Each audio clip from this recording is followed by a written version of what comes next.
Our last session for today is Armen Sergeev from Stiklov Institute, and the title of the talk is Topological Phases in Solid-State Physics. Disappeared somewhere. Yeah, just a few moments, I guess. Oh, I see myself. First of all, I want to say that I'm happy to give a talk at the conference dedicated to my good colleagues and good friends, Nikita Slavnov and Leonid Chekhov, whom I see in this display. So the talk will be about, the talk is based, first of all, on a joint paper written together with Yegor Teplakov. And it will be devoted, as you see, the title is Topological Phases in Solid-State Physics. And first of all, let me give some short summary of what I shall speak about. So first of all, the topological phase theory is based on the homotopy approach to the study of properties of solid states. And the key property of such states used in this theory is the existence of the energy gap, which is very important, which is stable under small deformations. And it motivates the application of topological methods to the investigation of topological phases. So what are the topological phases? Let me give very short definition, and then I will speak about this in more detail. So the topological phases are defined in the following way.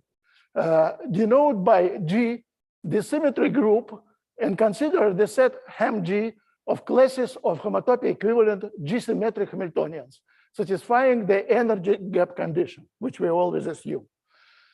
It is possible to introduce on this set a natural staking operation, such that HamG provided with this operation becomes an Abelian monoid.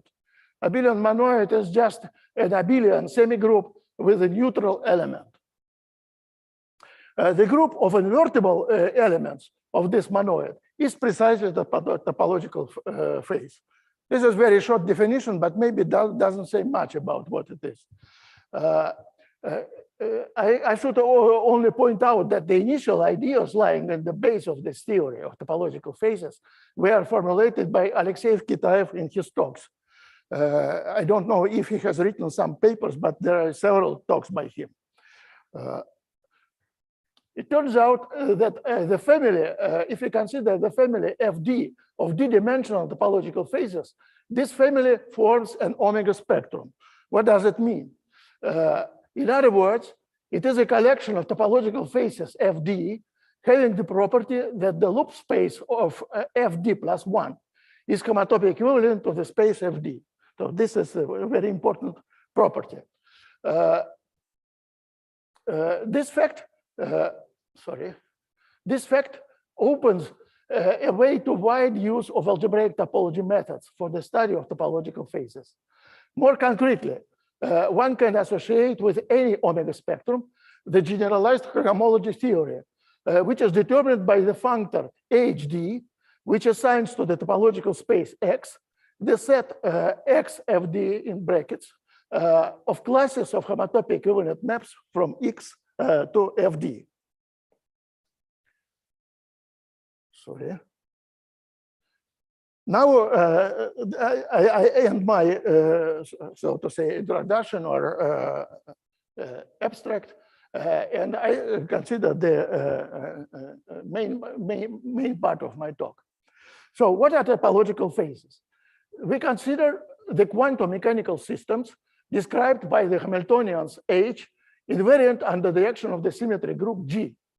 The Hamiltonians H are given by self-adjoint operators, which are defined on a Hilbert space H calligraphic, and the group G acts on H by the unitary or anti-unitary operators. Apart from G invariance condition, we shall impose on Hamiltonians H some other restrictions. The most important of them, as I said, is the gap condition, requiring that the point 0, the so-called Fermi level, should not belong to the spectrum of H. We shall call the G-symmetric gapped Hamiltonians admissible. It is useful to describe the properties of admissible Hamiltonians in terms of their ground states, that is, the eigenvalues with minimal energy. Such states will be also called admissible.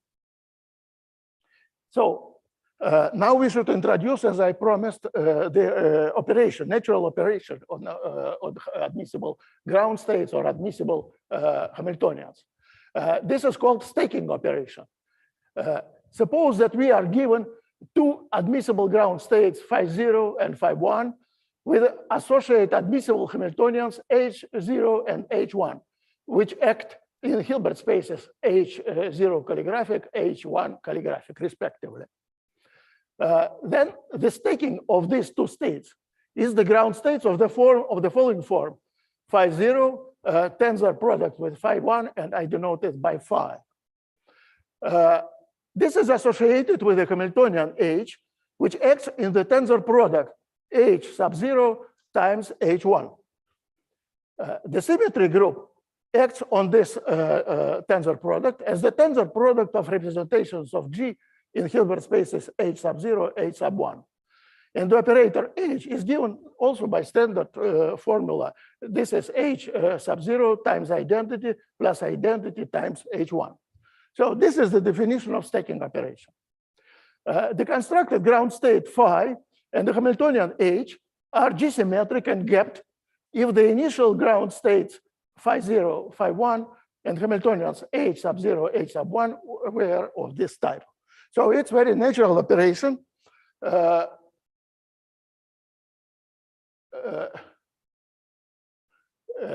what we do now, we should say something about topology. So consider next continuous deformations of admissible Hamiltonians. In other words, continuous paths in the form H sub t, where t is from 0 to 1, in the class of admissible Hamiltonians, so such curves. And denote by HamG the set of classes of homotopy equivalent admissible Hamiltonians and the corresponding ground states. Then the staking operation, which was introduced just now, can be pushed down to a binary operation on HamG. So what properties has this operation? First of all, denote by phi in square brackets the class in HamG containing the ground states phi. And by phi1 plus phi2 in brackets, the staking of the ground states phi1 and phi2. This operation has the following properties, which are very important. So what are these properties? First of all, associativity. For any admissible ground states phi1, phi2, phi3, the following relation holds. If we first consider the staking of phi1 and phi2, and then we stack this with phi3, this is the same as a phi1 plus staking of phi2 plus phi3. Next property is commutativity. For any admissible ground states phi1, phi2, the following equality takes place, very natural. So we can change the places. And the third property is the existence of the neutral element. There exists a trivial ground state, which I denote by 0, such that for any admissible ground state phi, we have the equality.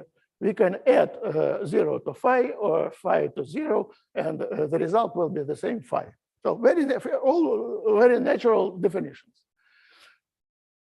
Below, we shall consider a concrete example of the latest system having the formulated properties. Just by now, this is just abstract definition.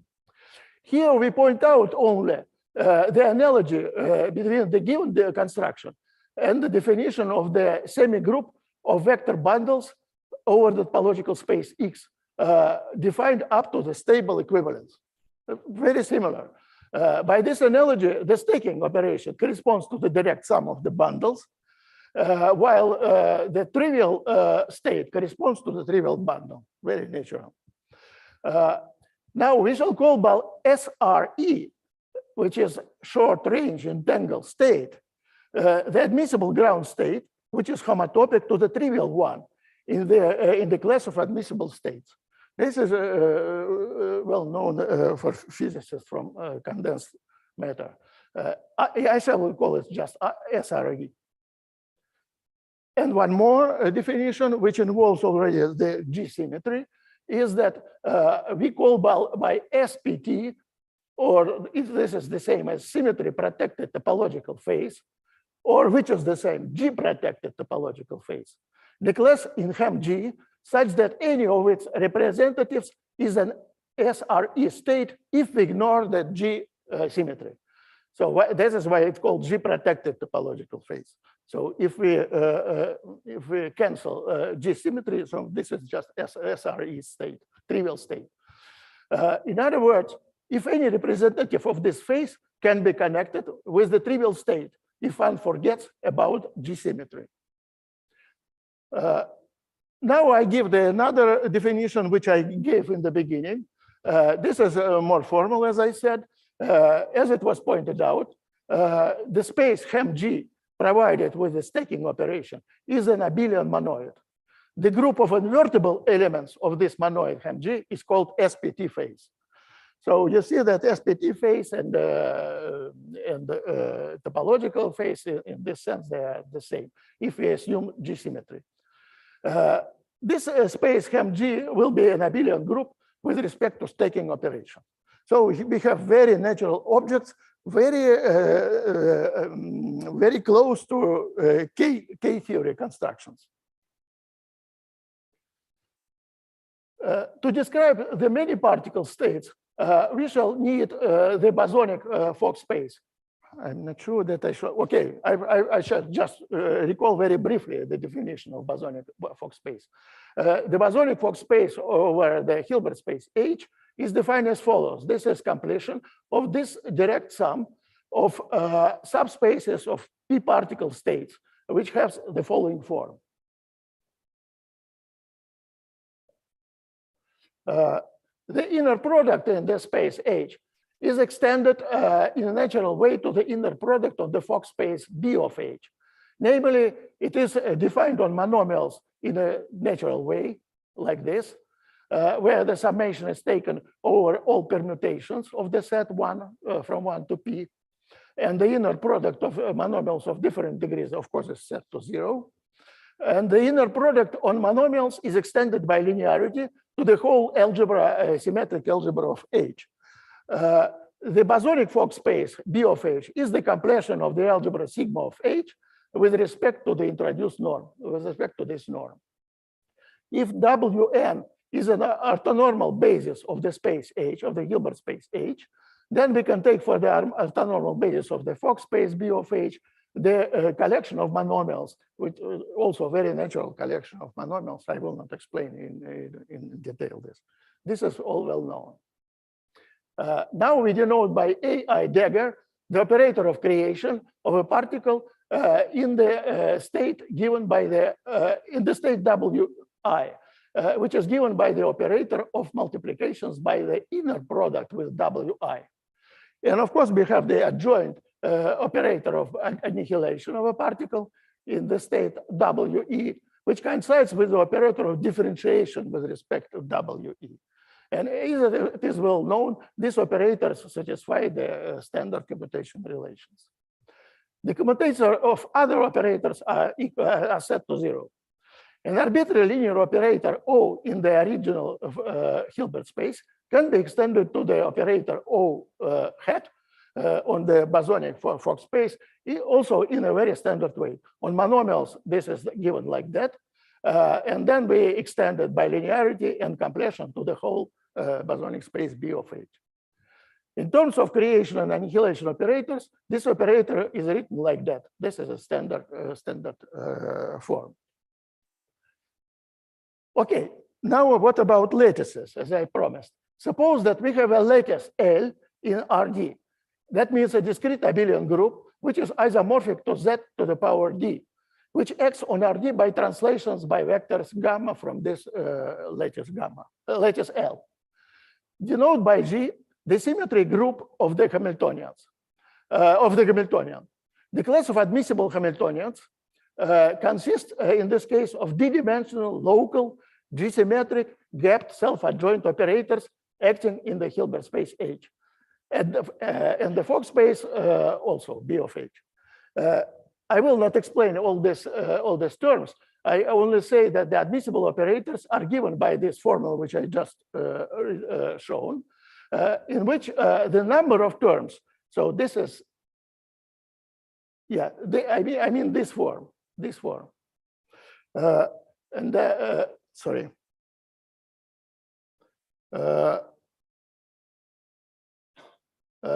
The number of terms in this sum does not exceed a common constant k.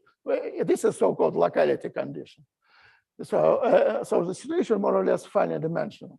The Hamiltonian H is called bosonic if there exists a finite dimensional Hilbert space H gamma associated with every gamma. I will suppose that all these H are the same. The trivial state, which is also called the trivial product. Sorry, where is this? Trivial product is the state of this form. This is a tensor product of phi gamma, where each phi gamma is from H gamma. So that means that there is no entanglement between the states corresponding to different gammas. For any pair of such states, there exists a path connecting them in the space of trivial states. So this is homotopically connected. In this setting, the SRE state, I recall that that was trivial state, SRE state, is the ground state of a local gapped Hamiltonian, which can be connected by a path to the trivial state. In the same terms, the d-dimensional G-invariant topological phase, called by G-protected topological phase, or SPT phase, which I also introduced before, called the G-protected topological phase if any of its representative is an SRE state if we ignore G-symmetry. So it means that it can be connected by a path with the trivial state.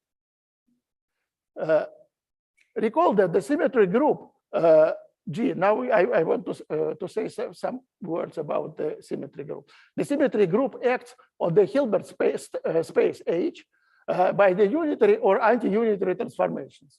It is convenient to introduce the homeomorphism phi from G to Z2 plus minus 1, which indicates for phi of G equal plus 1, the element G acts on H as unitary operator, while for phi of G equals to minus 1, it acts like anti-unitary operators. Unfortunately, there are many formal definitions which are needed for the following. Apart from that, the group G may contain the symmetry with respect to the time inversion given by the homeomorphism T from G to plus minus 1, and the symmetry with respect to the charge conjugation or chiral symmetry given by the homomorphism from G again to plus minus 1. Now let us, that's trivial remark that if we have a G-protected SPT phase, then such phases have the functoriality property, which means that if we have a homomorphism phi from G prime to G of symmetry groups, then the composition of phi with representation of the group G in the Hilbert space H generates the representation of the group G prime in the same Hilbert space, defining in the space the G prime protected SPT phase. So it's functoriality in a natural way. Sorry.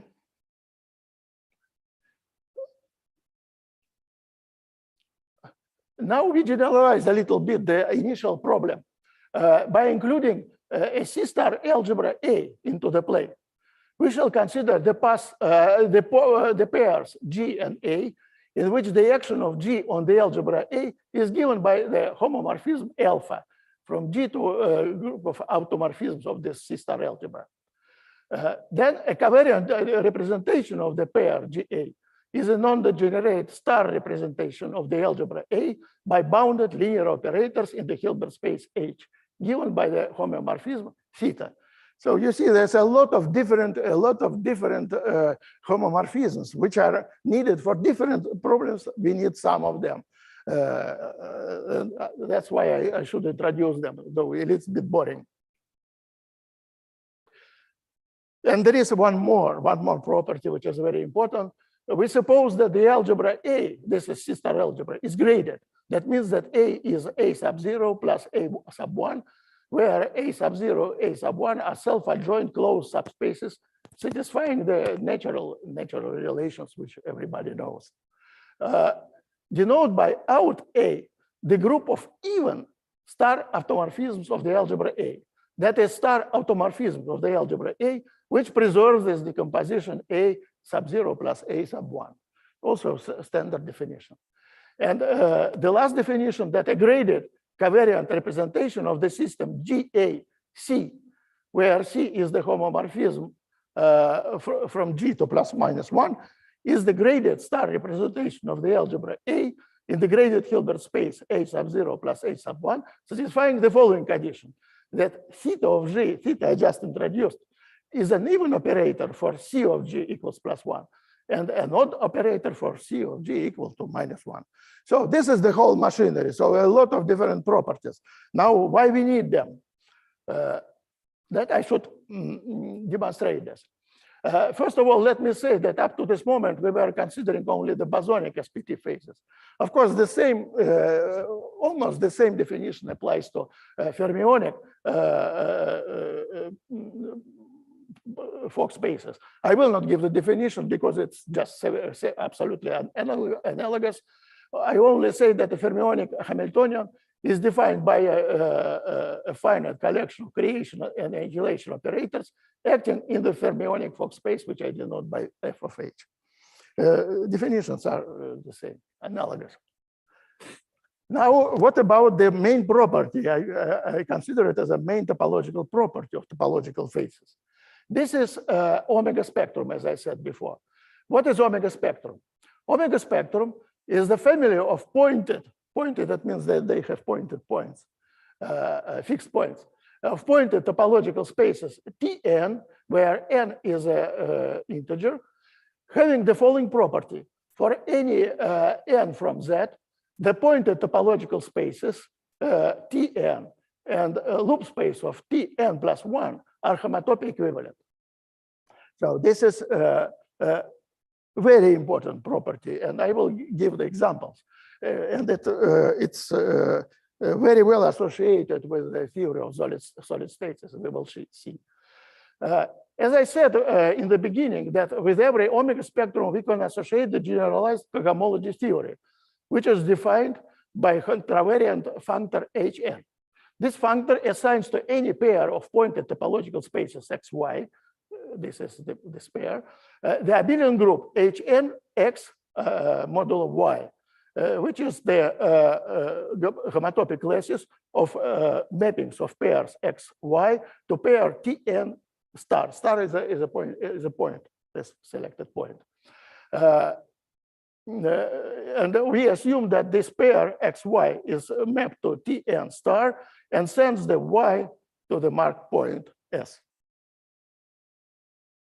To take into account the action of the symmetry group G, suppose that it acts on this pair xy by continuous homomorphisms phi. In this case, we can introduce the G invariant generalized cohomology theory, which is given by the functor, which is defined as follows. So you see here is G, and in the right hand side, we have the previous Hn, but what are the spaces? There's Eg times X, cross product with respect to G, and Eg times Y, where this Ag over Bg is what is known as a classifying bundle in the topology. Here, Bg is a classifying space, and Eg is always the contractible space. So this is a principal G bundle over the classifying space Bg. And this cross product denotes the quotient of Eg times X modulo G. In particular, if we take X for X just a point, we get the following. This HMG of the point is the same as Hn of the classifying space Bg. So these are standard definitions from topology, but how it is related to our case. In our case, I recall that we denote by Fd the space of d-dimensional SRE states. And then for such spaces, we have the property, precisely the same property as for omega spectrum, but only for d non-negative. But if this property is fulfilled for D non-negative, then we can always define by induction the spaces of D for all negative D. And we have the family FD, which form an omega spectrum. Sorry, it's mine. Okay, let's forget about it. Here, what is known about the homotopy groups of the spaces of D, which form this omega spectrum? In fact, it's well known. The topology almost well known. The group P0 of FD, which is the group of connected components of FD, classifies the D-dimensional SPT phases without symmetry. In low dimensions, this group is equal to the following.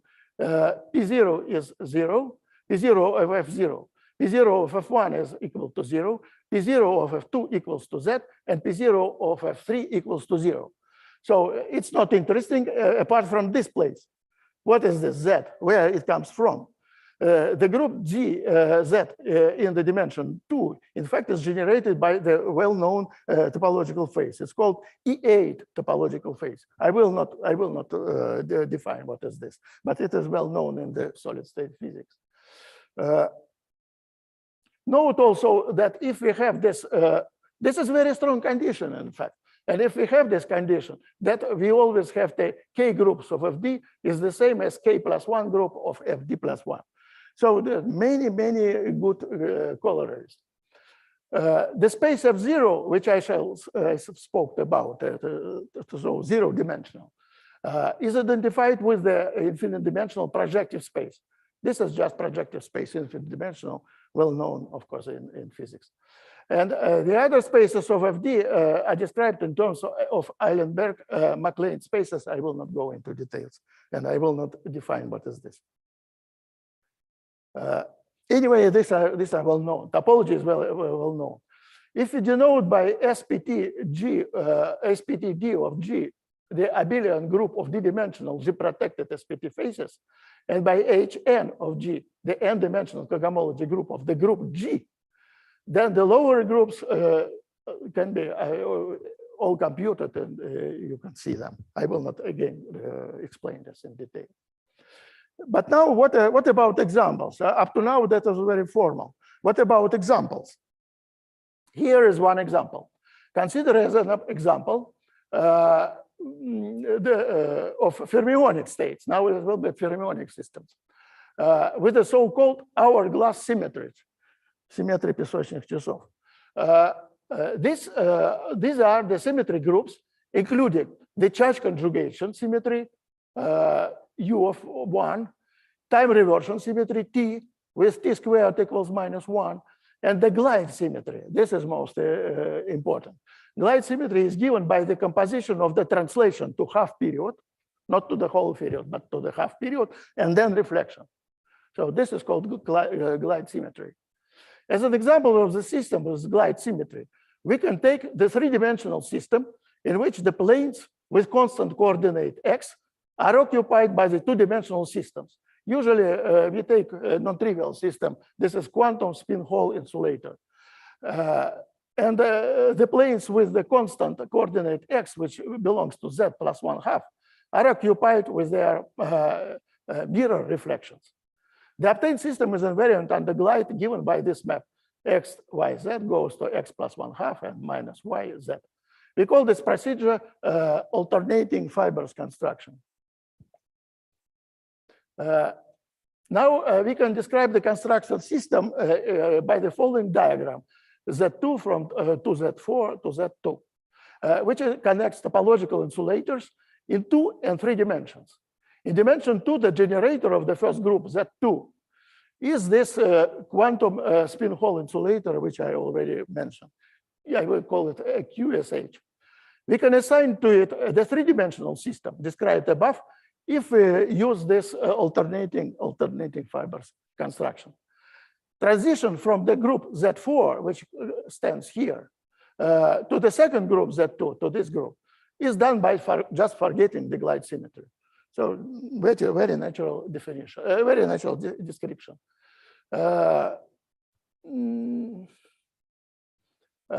This construction may be extended to arbitrary symmetry groups G. denoted as above by SPT DG, the abelian group of d-dimensional G-protected SPT phases. And by SPT D, Z times G, the same group with glide symmetry added. Then there is a connection between them is given by the following exact sequence of homomorphism. That is SPT D minus 1 of G, modulo this group, is sent to SPT G, Z times G, and sent to SPT G. Here, the homomorphism beta, this homomorphism beta, is generated by the forgetting map. And the homomorphism of alpha, this alpha, is generated by alternating fibers construction. So you see, this example is very well explained and described in terms of this notions. There are much more examples, but maybe I will skip them because I think how much time I have? 10 minutes. So maybe I shall skip this. This is description of Wigner classes, also in these terms, but I will not speak about them to save the time. So this is description of the Wigner classes. And I shall speak now, I want to speak now about K-theory, how everything is related to K-theory. As I said, there is a close, if you see the definition of topological phases, you see immediately that there is a connection with K-theory. So what is this connection? It is the following. Consider the Hamiltonians H, which act in the Hilbert space H calligraphic and satisfying the gap condition. Denote by gamma the spectral flattening, which I denote by a sign of H, of the Hamiltonian H. What is the spectral flattening? In other words, gamma is the grading operator, which belongs to the same phase as H, but spectrum consists only of 2 points, +1 and -1. Continuous deformation of the Hamiltonian H to its spectral flattening gamma may be given by an explicit formula, but I will not speak about it now. The space of grading operators gamma acting in the Hilbert space H, we shall denote by grad H. Now I should introduce some operations between these grading operators. First of all, the two grading operators gamma 1 and gamma 2 are called homotopic if they can be connected by the continuous path inside grad H. Very natural. The triple H gamma 1 gamma 2 with gamma 1 gamma 2 from grad H is called the order difference. Order difference. Of course, it's an analog of from K-theory.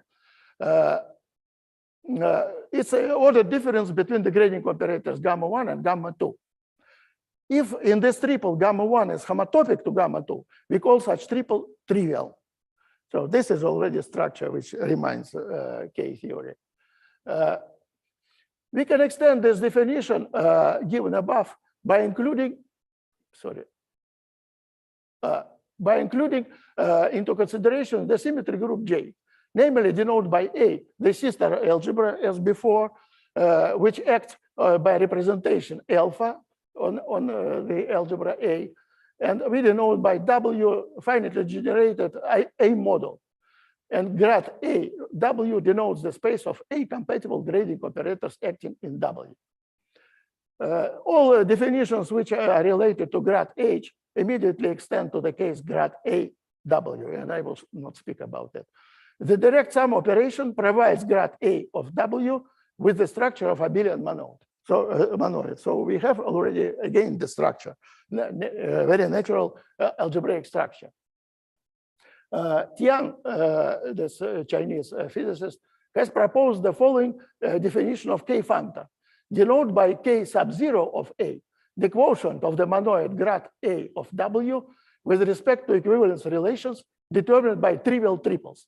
What are trivial triples? What is this equivalence relations? Trivial triples I already defined. In more detail, the triple W gamma 1 gamma 2 is equivalent to the triple W prime gamma prime 1 gamma prime 2 if there exist trivial triples V delta 1 delta 2 and V prime delta prime 1 delta prime 2 such that we have the following. If we take the direct sum of W and V of this one, it's the same as we take the triple with respect to this. So again, this is a stable homotopy equivalence in terms of K theory. The group K sub 0 of A is called the group of differences of A compatible gapped Hamiltonians. This group is abelian, and minus, what is the minus? Minus is we just change by places, gamma 2 and gamma 1. It also satisfies the following condition. If you take gamma 1, gamma 2, and then gamma 2, gamma 3, this is the same as gamma 1, gamma 3.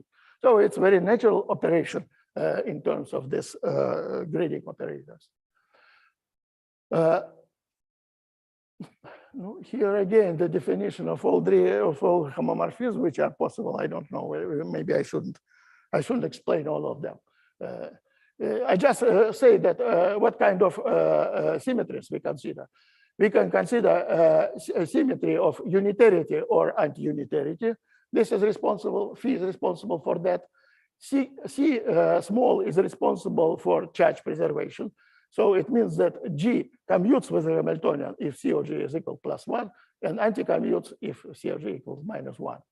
And tau, it's the change of time direction. Now I consider some concrete examples to be more precise. Consider concrete examples of this group G called CT group. It means that there is a C and T are symmetries. It is generated by the unit and three generators, T, C, S, where they have the following properties. Doesn't matter at the moment. Then we have the two generators, T and C, as we see from the definition. And the third one is just combination of the composition of this T and C. These correspond to the symmetries of time inversion, charge conjugation, or chirality, charge conjugation and chirality symmetry, respectively. We are interested in the gradient representation of the CT group and its subgroups. We shall denote the operators corresponding to the generators of the group G by the same operators with hats. Then we have the following possibilities. T squared may be equal ±1, C squared or again ±1, and C is just composition of these operators. And the family of pairwise anti-commuting odd operators, one can check that these are odd operators and they anti-commute. It generates the graded representation of the real Clifford algebra, Clifford RS, where R and respectively S is the number of the negatively determined or positively determined self-adjoint operators.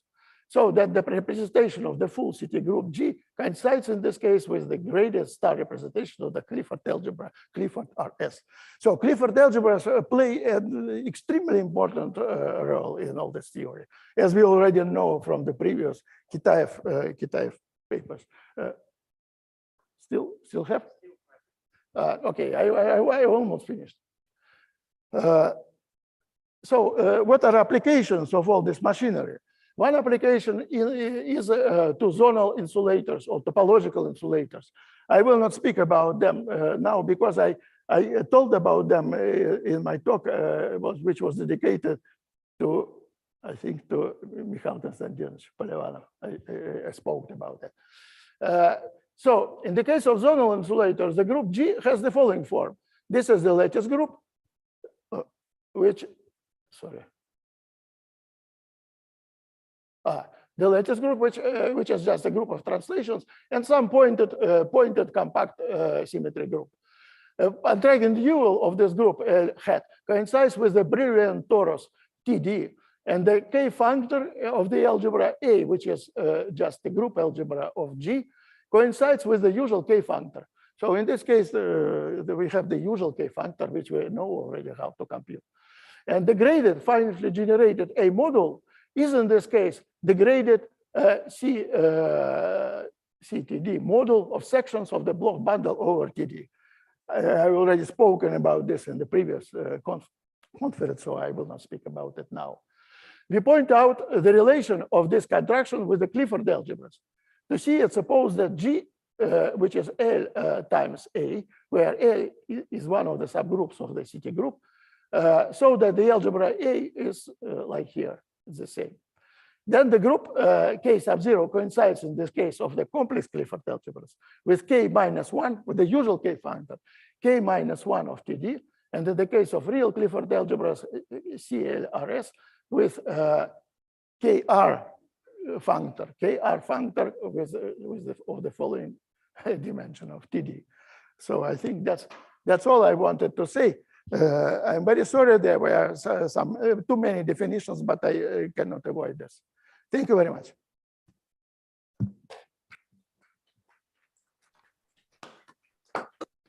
Okay, thank you very much. So questions, comments? Yes. If the group is trivial, then K functor, I just pointed out that for this HD functor is just the HD cohomology of the classifying space.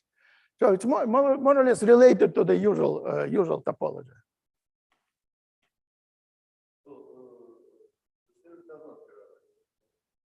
Not completely. We call it trivial if it is reduced to the usual topology without the group G.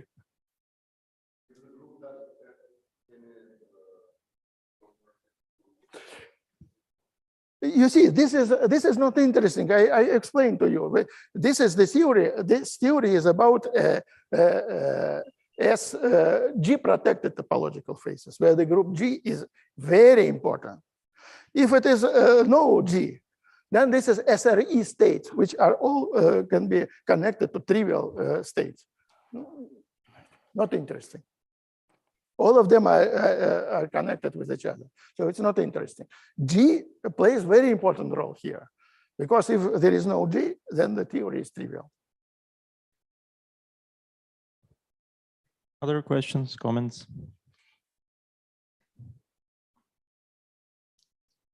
Maybe it was just my impression, but mostly you consider G discrete, no? I mean, so sorry? Mostly you were considering discrete groups G. Discrete groups in the latest.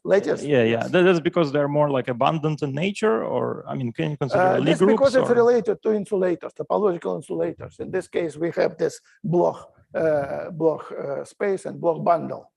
Maybe from the point of view of this solid state physics, that was the main example, in fact, of topological phases. Everything started from this one. So you are right. This is the maybe most interesting, I don't know, most important case. No. Just can you repeat? No, I don't. Maybe superconductivity with some superconductivity.